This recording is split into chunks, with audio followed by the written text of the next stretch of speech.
कोरापुट बैपारीगुड़े कालबैशाखीर बड़ प्रभाव देखा मिली। घर छपर उड़ी एवं प्रबल वर्षा पवन संगक कुआपथर माड़े पूरा अंचल बेहाल होइछि। विभिन्न स्थान में घर छपर उड़ी एवं बड़ बड़ गछ रास्ता उपरे पड़ी रही देखा मिली।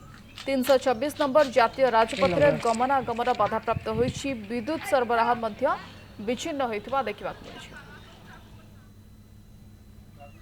कोरापुट जिला बैपारीगुड़े कालबैशाखीर तांडव खेली जाइଥିଲା। एक प्रकार कहबाक गले कालबैशाखीर कराल रूप ग्रहण करथिला। गतकाली अपराह्न 4टा 4:30 बेले आरंभ होइथिला कालबैशाखी। कालबैशाखी पवन सहित होइथिला कुआपथर वर्षा। एक प्रकार कहबाक गले बैपारीगुड़े कुआपथर चादर तले घड़े ही पड़ जाइथिला।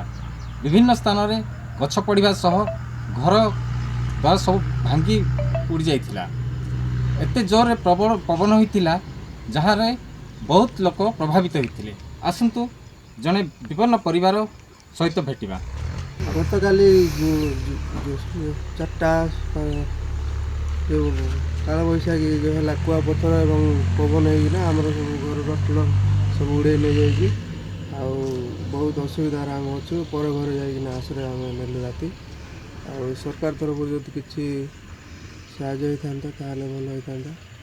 देखा रहा सरकार यही विपन्न परिवार मानक केबे और केमिति साहाय्य करुछि। बैपारीगुड़ारू अमरेंद्र कुमार परिच्छा, कनक न्यूज़।